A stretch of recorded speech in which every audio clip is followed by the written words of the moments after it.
Welcome once again to the Marvel Age of Comics, the most exciting era in the history of the world. Today, we turn the clock back to March 1963, a time when the Cold War was hot, transistors were tiny, and one man was about to change everything. In the pages of Tales of Suspense, issue number 39, we meet a man who has everything: money, brains, power, and a playboy lifestyle that would make James Bond jealous. His name is Anthony Stark. But in one blinding flash of destiny, in the jungles of Vietnam, that man will lose everything and gain something far greater. Because from the shattered ruins of his own broken body, he will forge the most fantastic fighting machine the world has ever seen. A suit of gleaming armor, a heart of steel, a hero for the ages. You are about to witness the birth of Iron Man. Iron Man is born. Watch his awesome approach. Listen to his ponderous footsteps as he lumbers closer, closer. For today you are destined to encounter the invincible Iron Man. Plot: Stan Lee. Script: Larry Lieber. Art: Don Heck. Lettering: Art Simic. In a secluded area somewhere in the U.S. defense perimeter, there stands a closely guarded building. The laboratory of Anthony Stark. Boy, that guy Stark must really rate to get a 24-hour guard. He rates all right. The commies would give their eye teeth to know what he's working on now. And inside, General, you'll see my tiny transistor increase the power of this small magnet so tremendously that it will open that locked vault. Oh, come now, Stark. That just isn't possible. Think so? There. I've switched on the transistor. It's energizing the magnet. The door. It's beginning to budge. Naturally. My tiny transistors are so powerful that they can increase force of any device. 1,000-fold. Now, do you believe that the transistors I've invented are capable of solving your problem in Vietnam? Stark, after what I've just seen, I'm ready to believe anything. Yes, it was an amazing demonstration. But now, let us learn more about the man whose genius made it possible. Let us learn more about Anthony Stark, the one who is fated to become Iron Man. Anthony Stark, rich, handsome, known as a glamorous playboy, constantly in the company of beautiful, adoring women. Look, there's Tony Stark. He's the dreamiest thing this side of Rock Hudson. The Riviera was a real drag, till you showed up, darling. Yes, Anthony Stark is both a sophisticate and a scientist, a millionaire bachelor, as much at home in a laboratory as in high society. But this man who seems so fortunate, who's envied by millions, is soon destined to become the most tragic figure on Earth. Our tale really has its beginning halfway around the world, in a South Vietnam jungle menaced by Wong-Chu, the red gorilla tyrant. Ha! I have brought another village to its knees. Now for the wrestling match. If any prisoner can defeat Wong-Chu, I free whole village. Desperate to save their village, the strongest of the natives accepts the warlord's challenge. Ah, you are good, but Wong-Chu better. Another and another tries in vain. I am strongest of all. Next to Wong-Chu, other men are but fleas. It is over. Now let us plunder the town, for none can stop the victorious Wong-Chu. Meanwhile, on the outskirts of the jungle, The red guerrillas outnumber us. Our heavy artillery could beat them, but we can't transport such big weapons through the dense jungle. So, that's where my midget transistors come in, eh? Right. Thanks to your inventions, our mortars are no larger or heavier than flashlights. Our men can carry them anywhere. Take cover. There's the enemy. You'll see your guns in action now. That's why I was sent here. To make sure they work as well as planned. If not, I'll fix them on the spot. Just look at the Reds' retreat. Stark, your weapons are everything we hoped for. Battlefield minutes later. The Reds never knew what hit them. But the jungle holds 1,000 perils, some natural, others man-made. And tripping over a small concealed string leads to disaster. A booby trap. Ooh. Minutes later. Yankee civilian still alive. Him may be important official of government. I bring him to Wong-Chu. Maybe get reward. Ooh. Later, at the guerrilla chief's headquarters. His papers reveal he is famous Yankee weapons inventor. How is he? Bad. Much shrapnel near his heart. Impossible to operate. Cannot live longer than 1 week. In a few days, shrapnel will reach his heart. Then he will die. Nothing can save him. Bah! We can use his genius. Wong-Chu will trick him into spending his last days on Earth working for us. Is he strong enough now? Yes, he can work till shrapnel reaches heart. We know you are American weapons inventor. If you design powerful new weapon for me, afterwards I have surgeons save your life. He's lying. If they could, they'd do it now. To be sure, I live long enough to design weapons for them. I know I've only days to live, but my last act will be to defeat this grinning, smirking, red terrorist.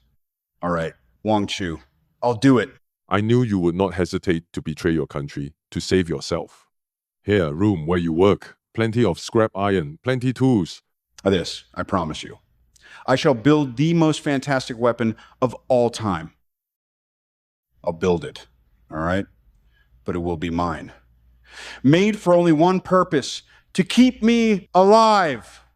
Every tick of the clock brings the deadly piece of shrapnel closer to my heart. I've got to work faster than I've ever worked before. Can't afford a single mistake. Then, on the second day of Tony Stark's race against time. This old one, Professor Yinsen, once great scientist, now lowly manservant of Wong-Chu, will help you build weapon. No, I will never help the evil red tyrants. Never. Professor Yinsen, in college I read your books. You were the greatest physicist of all. Then everyone thought you had died. I'd have been better off if I had.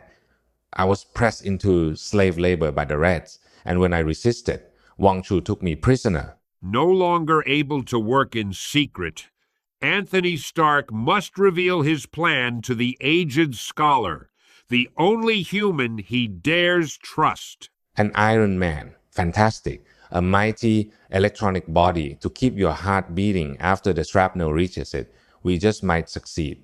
Think what a creature we could create, what wonders he shall perform. And the Reds themselves gave us all the materials we need. Thus, a dying man's desperate race against time continues. I've done extensive work with transistors. I can design them in any size to perform any function. We shall use them to operate the machine electronically to move countless gears and levers.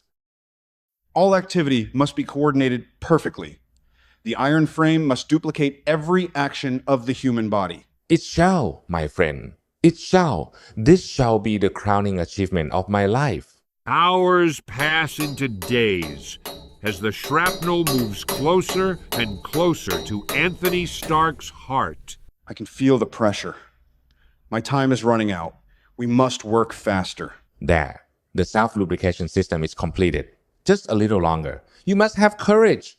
And then, when the doomed American's condition becomes critical, when he can no longer stand, the life-giving heart of your iron body is ready. Quickly, clamp it around your chest. There. It is done. When I activate the machine, your own amazing transistors will furnish the power to keep your heart beating. You should live as long as the iron body operates.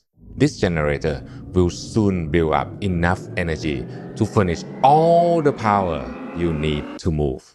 But suddenly, the warning light we install, it flashes. Someone is approaching. It must be Wong-Chu. If he enters now, all our work will have been in vain.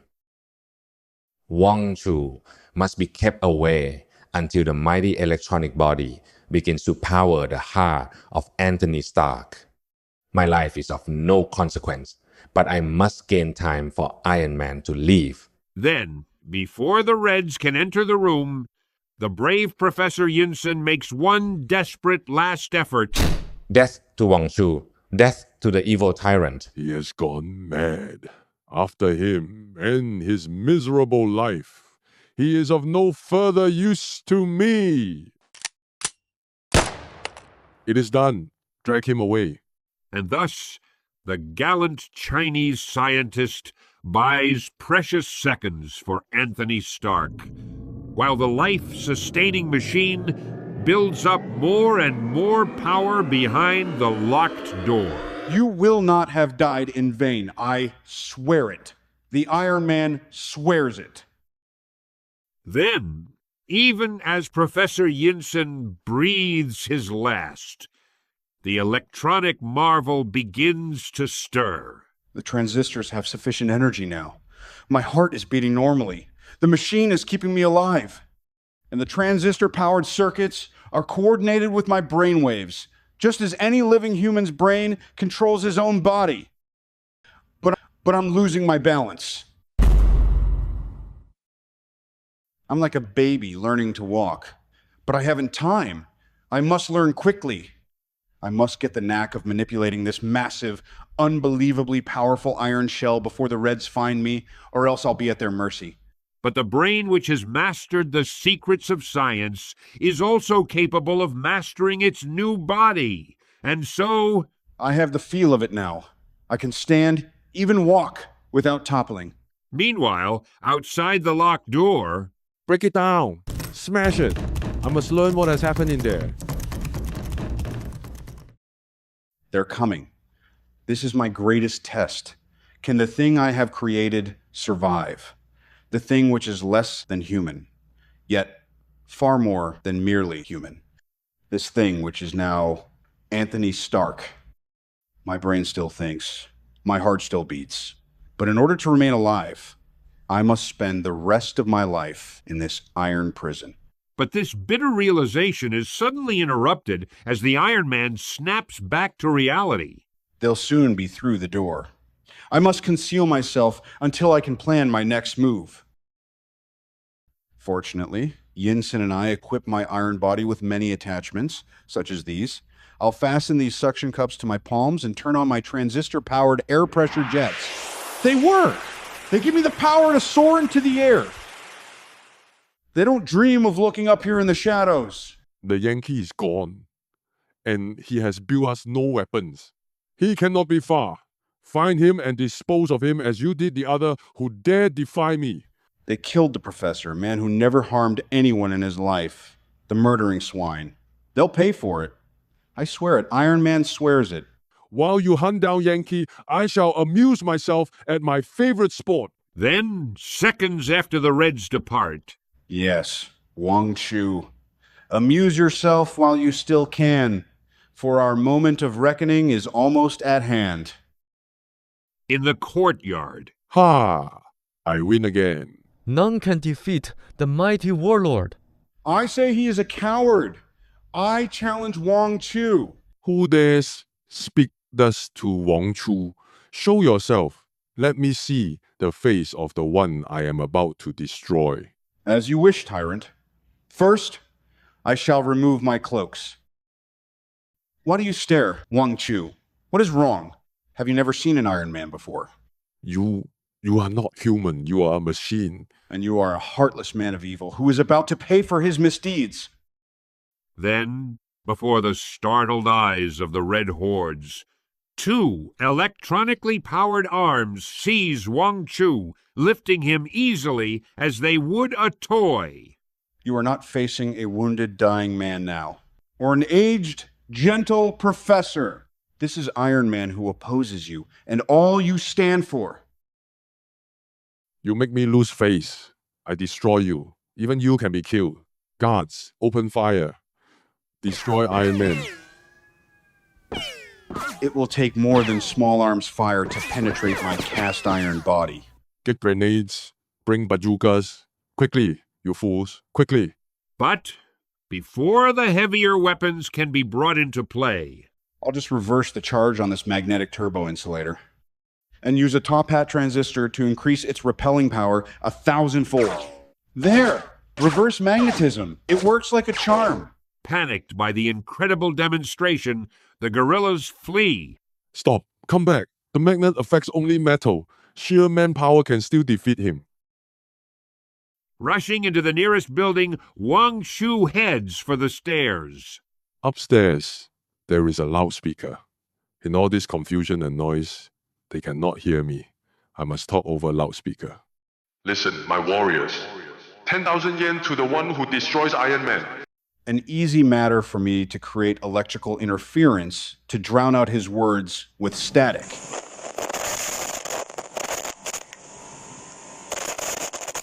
And then, to frustrate the warlord's efforts even further. Now, I'll switch my own voice onto the loudspeaker. Desert Wong-Chu. Flee into the jungle. What is happening? Those are not my words. None can defeat Iron Man. Flee before he slays you all. In panic, and without leadership, they'll soon be captured by South Vietnam troops. And now to settle with Wong-Chu. He's locked the door, but that won't keep me out. My powerful transistor makes this miniature buzzsaw inside my index finger container outperform anything a dozen times its size. All right, warlord, you're finished. Come down here. You might terrify my troops, but not Wong-Chu. Take this, monster. Ugh. He weighted each drawer of this cabinet with rocks. Now, to order the execution of all my prisoners. But no drawers filled with rocks can hold back iron limbs powered by electronic transistors. Knowing he's defeated, Wong-Chu is trying to murder all his prisoners before he's stopped. I cannot allow that. I'm free, but it took almost all my electrical power. I've got to recharge. I'm too low on energy to pursue Wong-Chu, yet I can't let him get away. Wait, I have it. Unfastening his lubricating apparatus, the Iron Man squirts out a thin stream of oil. Guards, slay the prisoners, now. I estimated it just right. The pressure's great enough for it to reach the ammo dump.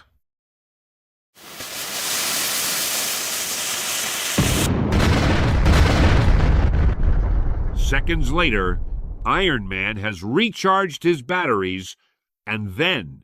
I have set the prisoners free, and the Reds have fled in blind panic. It's all over. Now, Professor Yinsen, rest easy. You who sacrificed your life to save mine have been avenged. As for the Iron Man, that metallic Hulk, who once was Anthony Stark, who knows what destiny awaits him? Time alone will provide the answer. Time alone. And so, true believers, the man who once had the world at his feet now walks forever reliant on a chestplate of unyielding iron. A hero is born, but at what terrible cost? What strange new menaces will dare challenge the might of Iron Man? What destiny awaits Anthony Stark in the wild, wonderful world of tomorrow? Only time and the next mighty issue of Tales of Suspense will tell. Be here, faithful ones, because the Marvel Age of Comics has only just begun.